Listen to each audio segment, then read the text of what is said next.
maalintii koowaad bisha Janaayo marka sanadka cusub inoo bilowday qayb ku saabsan iyo munaasabadiisa iyo midda dambe oo ah sanadkan inoo bilowday iyo mushkilada Soomaalida inta ay soo socotay 30 sano noqotay markii dagaalkii uu ka bilowday caasimadda dabcan dhibaato intaas way ka soo horeysay laakiin bal qaybtii ugu dambeysay oo inhiyaarkii ugu dambeeyay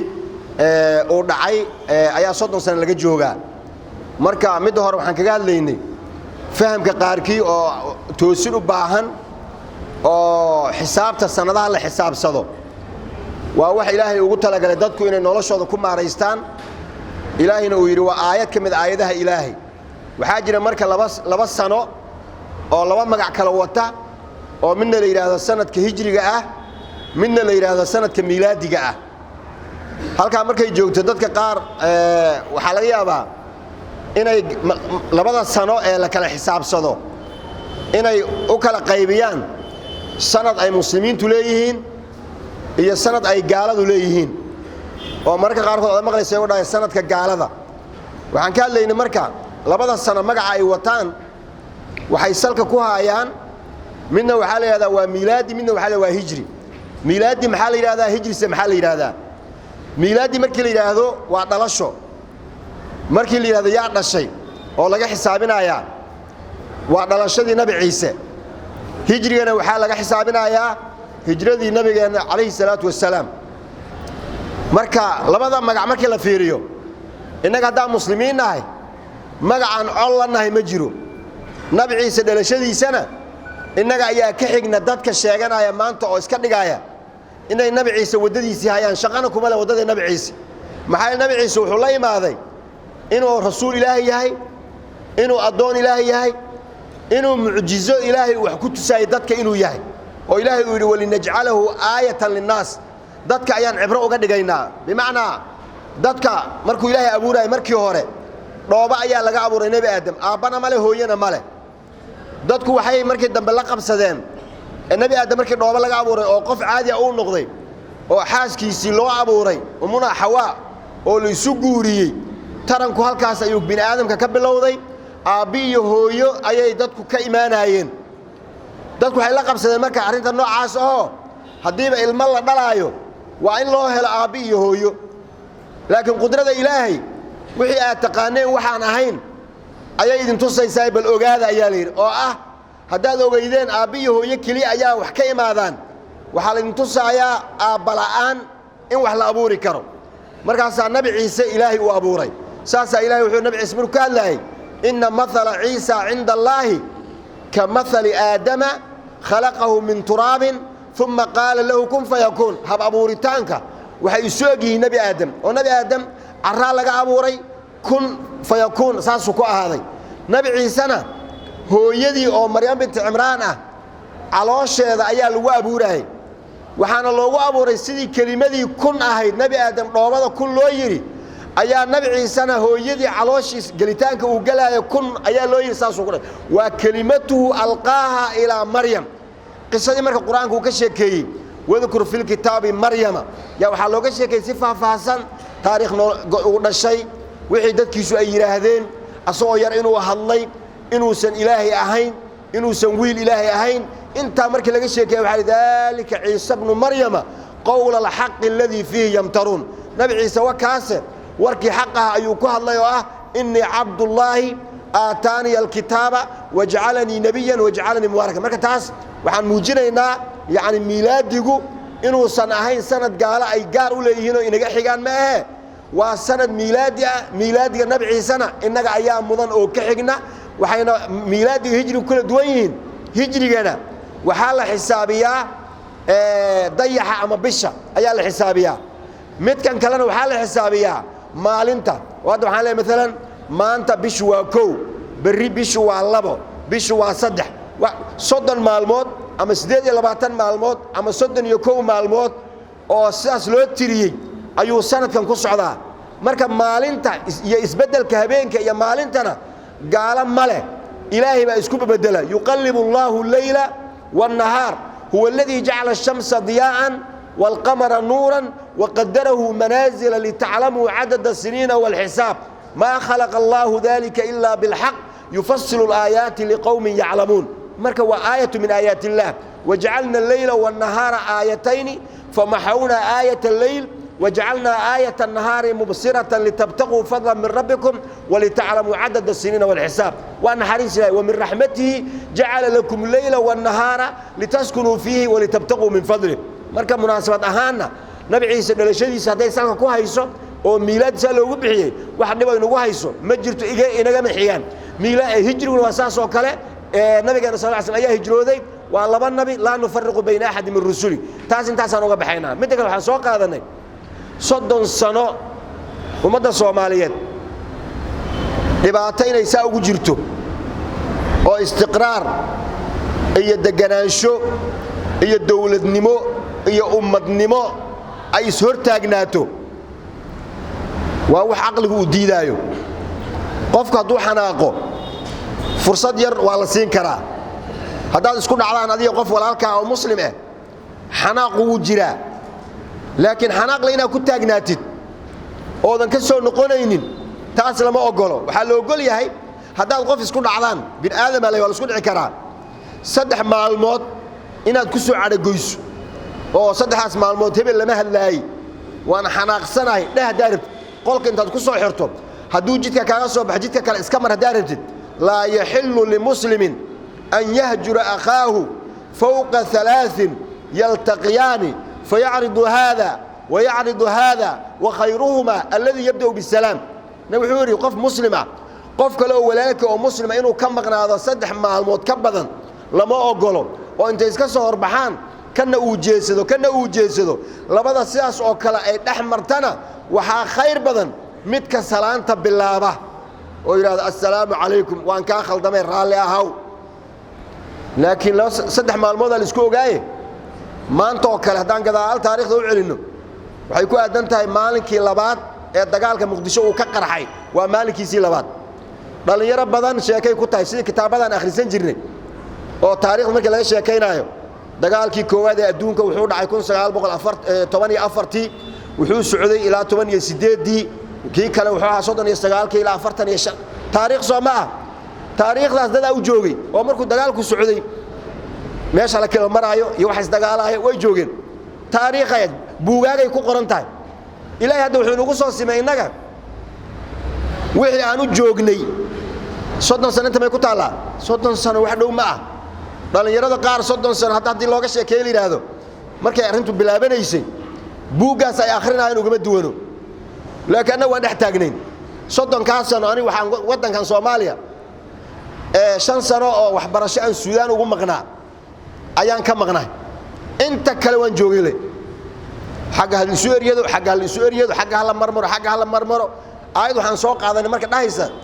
aqli celina awalam nu'ammirkum ma yatadhakkaru fihi man tadhakkar miyaan cimriga idin ku simin xilli qofkii waansamaay uu ku waansami karo marka wax lagu waansameeshay way yaalan 30 sano hadii dagaal lagu dhex jiro soo in la waansamo leeyahay hadda wixii ka dambeeyay 30 sano waa ziyaado way nagu filan tahay lama dhigi karo maxay dagaal asalkiisa inuu na dhaxmar ma ahayn laakiin hadana haba dhacay intaas intuu socday 30 sano kadib 2021 Soomaaliya inoo bilaabanin ka warrama hadii meeshii 30 sano aan joognay qof haduu maanta ka bilaabo ka waran oo abaabul dagaal oo kiciyo soo baxa soo lama in la yiraahdo ma war wax cusub ma hayside dhalinyaradu waxay yiraahdaan warniyo filin dhamaaday ticket ha u goosanin marka filinkan 30 sano socday waa inuu noqdo filin dhamaaday laakiin hadduu qof yiraahdo hadaan cusboonaysiinayna horta alxamdulillah si loo cusboonayso horta male si kasta asbaab lagu cusboonaysiyo ma jirto sababtoo ah barigaas wadankoodana isku wada yaalay hal maamul isku wada xukumay waa la ridaayay waa la isdagaalayay dhibaato badan jirtay wixii waa lagu kala tagay hadda magaalooyin iyo maamullo iyo gobollo ayaa la kala noqday xagee la weerar markii baad soo sheeg hadii la wala isdagaala xagee weer lagu qaadaa wax dadkii isugu habaysan oo ka dhaxeeya oo hadii halkan saan laga dhaho xagga kala saameyn ay ku yeelan male marka waa la kala degan yahay in hadda la kala degan yahayna waxay faa'iido inoo tahay waa la badbaadayaa oo haddii xaafado dagaal ka dhacaan meel kale oo la aadaa la helayaa laakiin hadda alxamdulilah dadkeenna yacni in badan oo ka mid dagaal maba rabaan waxaana keenaya dhallinyarada oo hadda maalan wax loo sheegaayo dagaalkiina way ku soo dhexdhasheen oo ayaga dhanaa wada dagaal eb way yaqaanaan marka qofka waxay jecel yihiin nabadda iyo mustaqbalka iyo horumarka marka hadda odayaal annaga noqonay hadda maalan markuu dagaalku dhacay markaas aanu dugsi sare dhameeyey dhalinyaradu hadda gadaal ka dhalatay waqti ama dugsi sare ka baxday ay taagan yihiin dadkii ugu yaraanay malaha oo dugsi sare dufcadii ugu dambeysay daan ka baxay yacni intaas intii ka sii weyneed xagee joogaan markaas 20 sanaan jiray dugsi sare ka baxay tusaale ahaan 30 sana la igu daray oo dagaale konton qofkii markaa jiray 30 sano 30 kale ugu dar 60 kii 40 jirayna 70 uu jiraa marka jiil dhana meesha ka baxay marka dhalinyarada mustaqbalka ayaga iska leh odayaashii intaas soo qaateen waxay u baahan in la yiraahdo adeer aada u mahadsantahay khayr Allah ku siiye dagaal hadduu wax taraayo afmaamay waxaan anaga moogtahay arrin waxaa jirta rah wuxuu ku fadhiyaa moogtay biyaha markuu roobku doo biyuu ku fadhiyaa marka waxaa leedahay biyuhu wal taraayaan rakada badiisal ku fiiriyo macnaha rahan haday biyo wax taraayaan raha dabadiisa laga fiiriyo macnaha suu biyaha ugu fadhiyay dabadii way ka dhamaatay raha eber haday biyo lagu fadhiyo wax tarayso raha ayay wax tari lahayd bimaana hadduu dagaal wax taraayo dadkii abaabulay ayay wax tari lahaa dadkii abaabulay iyo dadkii waqtigaas goobjoog u ahaa in badan oo kamid way dhinteen oo inta hadda ka noolba way iska yiriin kii noolna wuxuu la nool yahay ma jirto adduunyadu waa intaas yarta haddana wixii adduunkan lagu sameeyo recording waa la duubayaa wax yar hadduu yahay xataa waa tu quraanku leeyahay maalinta qiyaamaha dadka waxa la hor keenaa ilaahay wixii la soo sameeyay ayaa miisaan la isu saaraya ونضع الموازين القسط ليوم القيامة فلا تظلم نفس شيئا وإن كان مثقال حبة من خردل أتينا بها وكفى بنا حاسبين وحير هدو يا حتى ماشي لكينايا marka wixii xad gudub ahay oo dhacay oo dhan xisaabteeda ilaahay agtiisa ayay ka qoran tahay waatu quraanku uu leeyahay wa kullu saghiratin wa kullu saghirin wa kabirin mustadar yani wax walba ama ha yaraado ama ha weynaado waa la qorayaa marka intii dhibaato ay ku dhacday horta waxa jirta maalin cadaalad ilaahay la helay hadii marka fiin intii dadka dhibaato loo geysto halka ay ku dhamaan lahayd dadku ciilay u dhiman lahaayeen laakiin waxa jirta الدنيا عجوجي سمجرت إلهي هرتي سال ولا تجايا إنك ميت وإنهم ميتون ثم إنكم يوم القيامة عند ربكم تختصمون إلهي اكتسالوا كل قرب حدونا وحيد عي مركب إلهي اكتسي كقري هنا أنت النول أنت اللي ما تويد انتين أنت النول تلو بان مركب أنت اللي ما تويد اسكو سمايان با إلهي بيله هرتجن أنت النول أو ما أنت جوجت لما كن يكوي لما تنجوجت وصنت عصب هذا وبالله ذي sanad kan makiiku 32 baan ka sii dhigayna dhibaataan ku daba qabanayna mise waan joojinayna ba meesha taagan tahay wax kale meeshan ka furan ma jirto marka maadaama duruuftaas la soo maray in aad loogu dada musaalaxada waxa xusuusaas markuu dagaalku bilaabanayay oo ugu horeysay oo magaalada dagaalku ka qarxay culimada hadaba nool oo joogta oo qaarkood masaajidka ay ku jiraan yaa banaan baxyo nabadeed oo musaalaxa ah oo in la kala dhaxgal kala jooga mudaaharaad ayaa jiray dad waxa jira xamaasadaysan oo aan ogoleyn dagaalkii inuu joogsado dadna markaas waxay lahaayeen war wada hadal hal la galo dadkii aan isku dhamaynin heshiis hal la qaato maya imaam la dhigi jiray Abu al-A'la al-Mawdudi yaa wuxuu dhigi jiray bidayatul muslihiin dadka maslaxada ka shaqeeya meesha ay ka bilaabaan nihayatu thawriyin dadka xanaaqsan meesha ay ku dhamayn doonaan waa meeshaas dad waxa jira marka barigaas la kari lahaa maanta hadii la wareysto leeyahay ka war arrintaas ayada dagaalka barigi wuxuu leeyahay hadaan ogaan lahayn saan inay noqonayso saamba ma ana yeelan Umar ibn Abd al-Aziz wuxuu dhijiray al-fitnatu idha aqbalat fitnadu markay soo socoto yaarifuha kullu aalimin qof kasto aqoon lagu yaqaan meesha ku socoto wa idha adbarat haday ku dhaaftana yaarifuha kullu jaahilin qof aan aqoon lahayna markay dhaafto garanaya marka koow dagaalka xabadii kood war jooga aan lahayn inay saan noqonayso inaan waxba la kala faa'iideyn war joog mar dambe maxay noqotay markii la gubtay oo reer janno galay la waayay yaa dagaalkii janno ku galay oo asagoo alxamdulillah ana way dhahay qof walba suu rafaaday waa la wada rafaaday Soomaali meel ay joogto dal iyo dibad way wada rafaadeen marka hadda waxa loo baahan yahay safaa cusub maanta jumcadeedii kale waxaan khudbada ka akhriyay masaajid weyn oo sidan oo kale ah oo ku yaala magaalada Carta hadii la yiraahdaan Soomaalidu waxay ku xusuustaan shirkii Carta ku xusuustaan waa 2000 markaas dadka reer Carta oo meesha jimcihii hore aan la joognin waxay nooga sheekaynayaan Soomaalidu markii ay Carta ku shiraayeen guriyihii la dajiyay meydaankii ama garoonkii waxayna geeyeen taanada weyn ay ku taalay ee Soomaalidu ay ku shiraayeen marka imisa ka soo wareegtay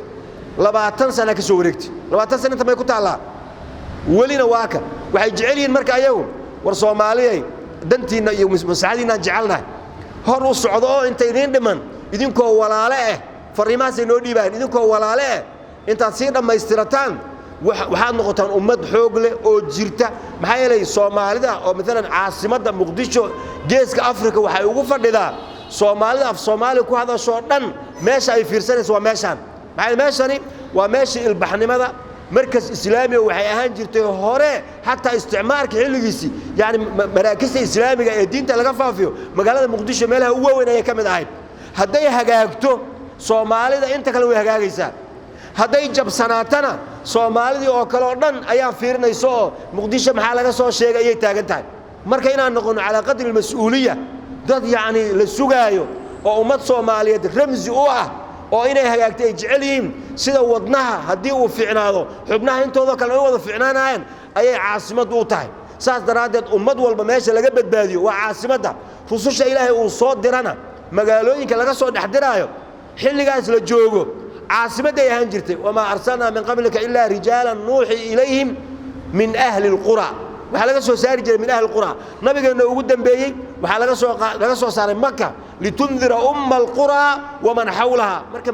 aayadka Ilaahay wuxuu hatta nab'atha fi ummiha rasulan yatlu alayhim ayatina marka ummadaha meesha oo ah qalbiga mas'uuliyad gaar ayaa saaran waana ficlan magaalada Muqdisho waxa ka muuqda sabir badan waxa ka muuqanaya yani Soomaali oo dhan yani inay ramsi u tahay yani waa meel aad iyo aad runtii Soomaali ay ugu tashato marka 30 sano oo ay baaba iyo dagaalo iyo dib ay ku jirtay alxamdulillah hadda inay ka soo caafimaadayso oo habeenkii markii laamiga la maro laamiyadan aan samaysanay alxamdulillah shacbigan uu sameeyay ee uu iskaashanayo oo quruxda ka muuqata guryaha la dhistay waxa soo dhan shacbiga ayaa iska leh waxaas marka in hor loo sii wada la rabaa marka oo qofkii mushkil qaba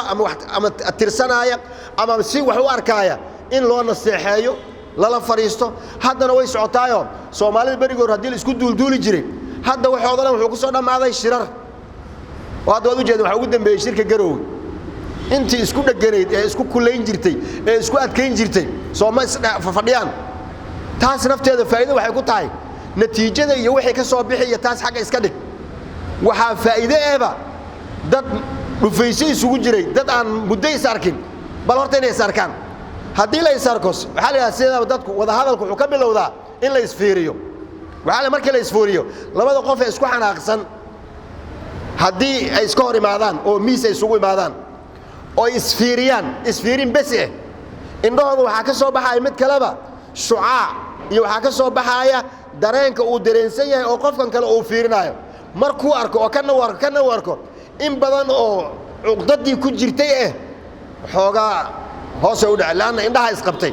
Soomaalida waxa ku maamaadaa indhays yaqaan colisu ma aha inuu haday isbartaan oo iska soo horbaxaan colisu ma noqonayaan hadii hadal uu ku darsamana kaba si fiican marka ugu horeysa hadii la doono hadal kulul hal ugu bilaabo laakiin qofka markuu hadal kulul ku bilaabo oo laga dhageysto wuu nafisayaa kii kala soo hadlay wuu nafisayaa in la isaqfa fariisto faa'iido marka ay isdagaalay marka abshiru wadankan wuxuu sii socdaa deganaansho iyo wanaag iyo khayr umada Soomaaliyeed inay kala maarmaynin way is ogtahay meel kasto la joogo waa yani way isjecelyihiin marka qaar kood meelaha ku yara bataan ay isku riixaan laakiin dadka qurbaha jooga yaqaanee qof Soomaali oo safar oo magaalo wadan kale uu joogo markuu qof kale oo Soomaali u arko aabihi iyo hooyadii inay dhaleen ayaad u malaysaa ana bari aan Suudaan wax ku baranaynin oo yani 94 waddanka markuu burburay 4 sano ayaa is-erintii hore ayaan dhex joogay 94 ayaan Suudaan aaday Suudaan markaan 94 tagnay 94 95 96 97 xilliyadaas waa xilliyo Soomaalida tahriibka u socota ee Liibiya ay u socon jireen aad ay noo soo mari jireen annagoo arday wax barana magaalada markaan soo aadno annagoo marayna yaa waxaan arkaynaa kuwa Soomaali ah yaa baabuurka soo raacay waxa lagu garanaa Soomaalida inay Soomaaliyiin horta dadka kale way iska aamusaan markay baabuurta biyeelka saaran yihiin ama waxbay akhrisanayaan ama day sheekaysan xataa hoos u sheekaysanayaan laakiin Soomaali baa horta soo koro labana ay yihiin meesha ugu dambaysa laga maqlaaya gadaal soo fiirine laba Soomaali ah aba gadaalta baabuurka dhinacaas aad joogto waa ujeeda Soomaali ma aha kirishbaygu haduu xaq ka soo bilaabo xaqeena lacagtu aan sii bixinayna labadaas taagan ee Soomaalida sheekaysan waan ka bixinayna ana labadaas muujeeda anaga waan siinayna markay leeyahay lacag baan bixinayna ama saasoo kale aan la hadlayna war ma Soomaali baa tiina iska dhaaf waa la bixi soo u farxaayo inankaas markii ala sheekaysanaa seetiin ma fiican gudaha markii la joogana waa la isximina waa la isriixriixa waxaas waa in yar oo waxba ahayn Soomaali waa dad walaale adduunka meel kasto ay tagaan meesha ay Soomaali ku soo horeysay ayay isugu tagaan dadka qurbaha weydiye wadamada ay degan yihiin Soomaalidu si isu raadinayaan hebel meeshaas degan koo kale la degaay koo kale ku soo biiray xaafadda dhan marka dambe Soomaali noqonay maxaa yeelay waa isku af waa isku diin marka dambe masaajid isla samaysanayaan dugsi quraan isla diyaarsanayaan caruurta isla ilaashanayaan waa kaas gudihii marka waxay naga rabaan dad badan oo waxa jira jeclaan lahaa inay soo laabtaan oo arkay qurbaha iyo dhibaatada uu leeyahay 30 sano ka hor caruurtii meesha la geeyay ama meesha lagu dhalay Soomaalinimada ka dhumaysa diintiya ka dhumaysa waxay jeclaan lahaayeen waddanka oo degan inay ku soo laabtaan haddii laakiin dagaal loola fadhiyo inta gudaha ku jirtan way rafaadayaan intaasna dib dambe u soo noqonayaan Soomaali baabeeda ayaa saa ku jira marka 30 sano oo la soo dhaafay dhibaatadaas haday dhacday aan aayadan xusuusanno waqti lagu waana qaato waan joognay baal cusub oo walaaltinimo Soomaali meel ay joogtaba aan isugu baaqno taas ayaa in anfacaysay taas ayaan ka hadlaynay ilaahay tawfiiqayna waafajiyo sanadkan cusub ee noo bilowday ilaahay sanad barakaysan inooga dhigo wixii dhibaato ah oo dhexdeena yaala ilaahay naga rafciyo wanaag iyo khayr Allah inoo soo dejiyo nabad caam Allah ina siiyo meel aan jirnaba Allah inagu badbaadsado inta xanuunsan Allah caafiyo intii dhimatay Allah u naxariisto inta nool muraadkood Allah sahlo wa sallallahu ala sayyidina Muhammadin wa ala alihi wa sahbihi ajma'in assalamu alaykum wa rahmatullahi wa barakatuh